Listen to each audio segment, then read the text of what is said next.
Hello friends, I hope all of you are fit and fine. आप सभी को मेरा प्यार भरा नमस्कार। फ्रेंड्स, आप सभी का स्वागत है मेरे चैनल द स्टोरी टेलर पर। आज की हमारी कहानी पिंकू नाम की लड़की की है।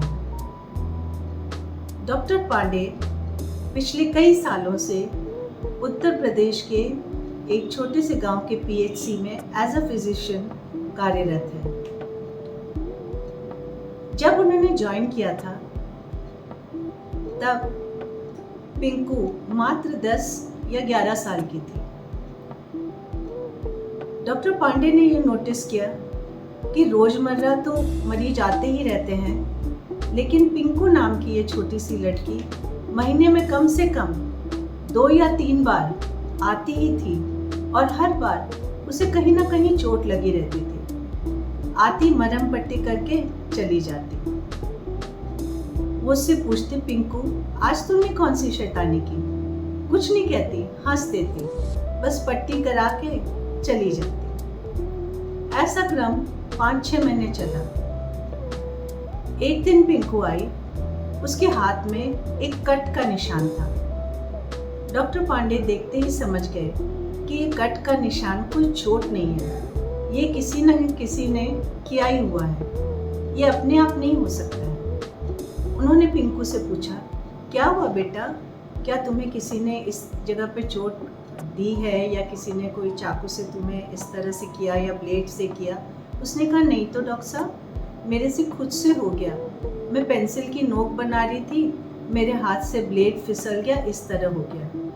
डॉक्टर साहब समझ गए ये झूठ बोल रही है। खैर, इन्होंने पिंकू को कुछ भी नहीं कहा। उसकी मरहम पट्टी की और पिंकू को प्यार से अपने पास बैठाया। कहा, पिंकू तुम कहाँ रहती हो? पिंकू ने जो पता बताया वो पास ही के घर का था। तो उन्होंने कहा, चलो आज मैं तुम्हें अपने साथ गाड़ी में तुम्हारे घर छोड़ दूंगा।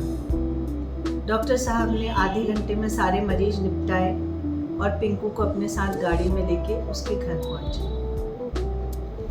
बाय चांस उनको वहां पिंकू की माँ भी मिल गई। पिंकू ने बताया था कि उसकी माँ आंगनबाड़ी में काम करती है। पिंकू के घर पहुंच के डॉक्टर साहब ने अपना परिचय दिया और पिंकू की माँ से कहा, अरे पिंकू को भूख लगी होगी, इसको अंदर ले जाके जरा खाना खिला दीजिए। पिंकू की माँ इशारा समझ गई।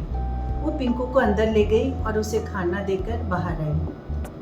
उन्होंने पिंकू की माँ से पूछा, क्या आपको पता है आपकी बेटी महीने में कम से कम 3 बार कुछ न कुछ चोट लगा के आती है मेरे पास और कहती है कि पट्टी कर दो। जब भी कुछ पूछो कि कैसे लगी तो कुछ न कुछ बहाना कर देती है। क्या आपने ये सब नहीं नोटिस किया? उन्होंने कहा, मैं तो बहुत बिजी रहती हूँ, सुबह चली जाती हूँ 7 बजे, 1:30 बजे आती हूँ, तब तक ये स्कूल से आके अपना खाना खा चुकी होती है। हाँ, 1-2 बार मैंने ज़रूर देखा कि इसके हाथ में खरोच लगी है। इससे पूछा तो ये कहती है कि स्कूल में लड़कों से लड़ाई हो गई, उन्होंने कर दिया, तो मैंने भी ज़्यादा ध्यान नहीं दिया। तो डॉक्टर साहब ने कहा कि और कुछ आपको पिंकू में कुछ अलग बात नज़र आती हो, जैसे ज़्यादा रोना या गुस्सा होना, चिड़चिड़ा होना? तो उसकी मम्मी ने कहा, नहीं बिल्कुल भी नहीं, ये तो बहुत हंसमुख है। और वाकई पिंकू की मम्मी सच भी कह रही थी, क्योंकि वो जब भी डॉक्टर साहब के पास हॉस्पिटल आती हंसते मुस्कुराते, चोट भी ऐसे दिखाती जैसे नॉर्मल चीज़ हो। खैर, डॉक्टर साहब ने कहा कि आप इसके स्कूल जाइए और टीचरों से पता करके इसके बारे में मेरे से आके मिलिएगा। डॉक्टर साहब वापस आ गए। 8-10 दिन के बाद पिंकू की मम्मी डॉक्टर साहब से मिलने आई। उसने कहा, डॉक्टर साहब, पिंकू तो क्लास में बहुत शांत रहती है। टीचर ने कहा ये कोई बदमाशी नहीं करती, इसकी किसी लड़के से लड़ाई नहीं होती है और ना ही इसको किसी ने भी किसी गलत एक्टिविटी में देखा है। ये तो बहुत अच्छी लड़की है। अब क्या करूं मैं, आप बताइए, मुझे चिंता हो रही है। डॉक्टर पांडे ने कहा कि देखो, ये कोई नॉर्मल बात नहीं है, क्योंकि कई चोट के निशान ऐसे हैं जो साफ लगते हैं कि या तो पिंकू ने खुद किए हैं या किसी ने किए हैं। आप इसको साइकियाट्रिस्ट के पास ले जाओ शहर में। फ्रेंड्स, पिंकू की माँ ने डॉक्टर पांडे की बात मानी। वो ले गई उन्हें साइकियाट्रिस्ट के पास। 3-4 सेशंस थेरेपी के बाद जो बात निकल के सामने आई वो ये है, पिंकू अपनी कक्षा में हाइट में सबसे छोटी थी, सभी लड़के लड़कियों से छोटी थी और रंग भी उसका बहुत सांवला था। तो सारी लड़कियां उसे क्लास में बॉनी कल्लू करके चिढ़ाते थे। एक दिन नहीं, 2 दिन नहीं, रोज ही उसे बॉनी कल्लू चिढ़ाते थे और सारे स्कूल वाले फिर धीरे धीरे उसे बॉनी कल्लू ही बुलाते थे। दोस्तों, धीरे धीरे ये बात पिंकी के मन में घर कर गई कि वो सबसे अलग है, वो स्कूल में पढ़ने लायक ही नहीं है, वो इन लड़कियों के कंपैरिजन में बहुत ही अलग है, अच्छी नहीं है, उसे कोई पसंद नहीं करेगा।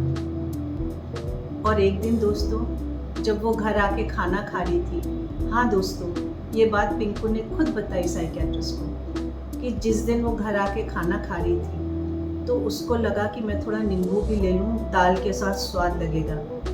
तो उसने फ्रिज से नींबू निकाला और चाकू से नींबू काटने लगी तो चाकू उसके हाथ में लग गया। थोड़ी सी उसको हल्की सी चुभन हुई और खून निकला।